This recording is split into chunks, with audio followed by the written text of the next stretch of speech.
Shalom Vacha, Shakadosh Baruch Hu, et vous donne la santé, la joie, la prospérité. Mes amis,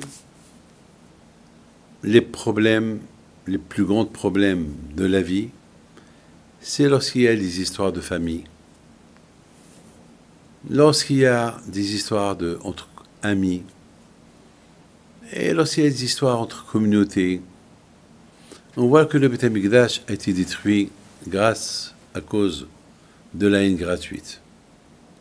Combien il faut éviter les problèmes? Combien il faut ne pas se mélanger dans les problèmes? Je voudrais, mes amis, vous raconter une histoire spectaculaire. Une fois, j'ai donné un cours de Torah et il y avait un monde fou. C'est une histoire qui s'est passée à Paris. Il y avait un monde fou. Et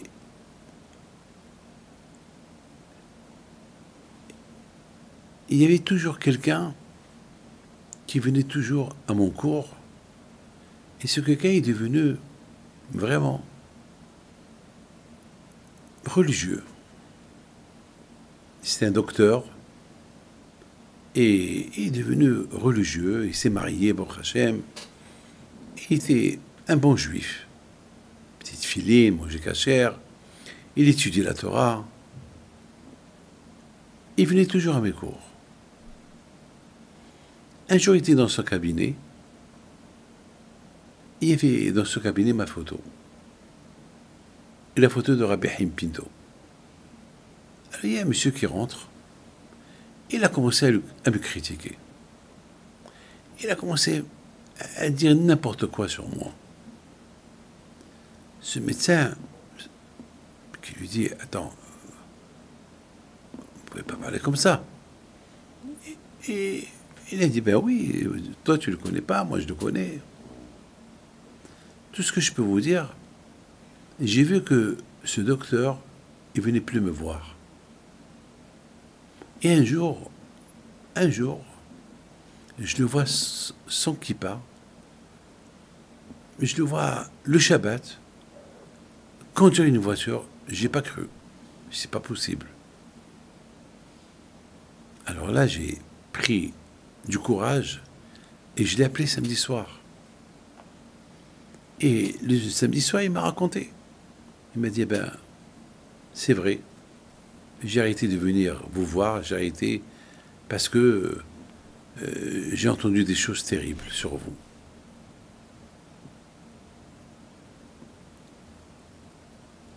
Je ne savais pas quoi lui dire. Que voulez-vous que je lui dise? Qui t'a raconté?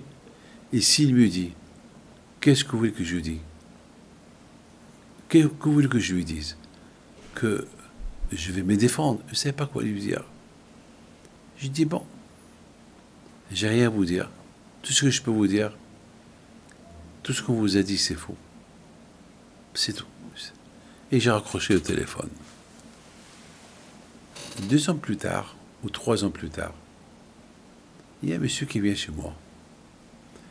Et était gravement malade. Il vient, il pleure, il me dit, pardon. Pardon, je vous ai beaucoup critiqué. Et là, je suis gravement malade et je sais que c'est à cause de vous que j'ai tout ça, parce que j'étais jaloux de vous, parce que vous avez réussi et moi, je suis rabbin comme vous et j'ai une petite communauté, j'ai pas réussi et toi, tu as réussi et la folie, c'est la folie. J'ai dit, mon fils, à cause de ta folie, peut-être tu as rendu des gens. Tu les as détournés de la religion à cause de la médisance, à cause de la mahloket. Regardez, je lui dis, quelle a été la fin de Korah et ses copains contre Moshe Rabbeinu? La terre s'est ouverte, les a engloutis. On n'a pas vu quelqu'un qui a réussi lorsqu'il a critiqué d'autres personnes. Quelqu'un qui a voulu casser d'autres personnes, on n'a pas vu qu'il a réussi. Voilà. Est-ce que moi, avec tout ce que tu as parlé sur moi, est-ce que ça m'a infecté? Je suis toujours le même. Grâce à Dieu, j'ai même progressé. Et Baruch Hashem, j'ai encore d'autres yeshivot et je continue à me développer, et à développer la Torah. Baruch Hashem, qui est le perdant de l'histoire? C'est toi. Et ceux qui ont perdu la religion à cause de ta médisance. Alors je dis maintenant, tout ce que je peux te dire, répare le mal que tu as fait, c'est tout ce que je peux te dire. C'est tout ce que je peux te dire. Répare le mal que tu as fait. Mes amis, il y avait une fois quelqu'un que, Bémet, je ne l'ai pas reconnu. Je le connaissais, un homme très religieux, et soudainement, il a complètement changé. J'ai rien compris comment. J'ai rien compris comment il est devenu comme ça. Alors là, j'étais chez lui. Je lui ai dit, mon cher, c'est quoi ça? Tu es fou ou quoi? Il me dit, Rabbi David, j'ai vu comment les rabbins se critiquent, et j'ai vu des rabbins qui se critiquent, et ça m'a, je me suis dit, oui, la vérité, et des guerres entre rabbins, bababa. Je dis, écoute-moi, les guerres, ça manque pas. Il y a ce qu'on appelle la guerre Lishem Shamaim. Regardez, dans la Gemara, il y a Bet Shammai et Bet Hillel. Toujours, ils avaient des guerres entre eux pour comprendre la Torah. Mais une fois qu'ils sortaient dehors, ils étaient en paix. Et les uns mariaient les autres. La guerre, il ne faut jamais se mêler dans une guerre. Entre rabbins, même par Hashem Tov, il y avait beaucoup de gens qui étaient contre lui. Et à la fin, tout s'arrange. Le plus important, ne pas se mêler dans les choses qui ne regardent pas. Deux rabbins qui se disputent, laisse-les se... Ils savent... Il ne faut pas que nous on se mêle. Parce que sinon on se mêle, c'est ça le problème. Mais lorsqu'on se mêle, c'est grave.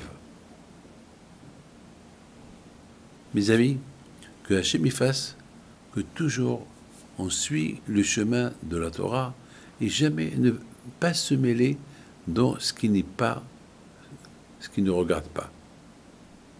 Vous savez, la vie, elle est comme ça. La vie, elle est comme ça que malheureusement, il y a des gars. Si on peut les éviter, il faut les éviter. Mais si on peut les éviter, il ne faut pas se mêler. Il ne faut pas agrandir la guerre. Laisse la guerre jusqu'à qu'elle s'éteint. S'il y a deux personnes qui se disputent, si on ne se met pas, ça va s'éteindre. Mais s'il y a trop de monde qui se mêle, là, il se met, oui, c'est fini. Que Dieu vous protège. Amen.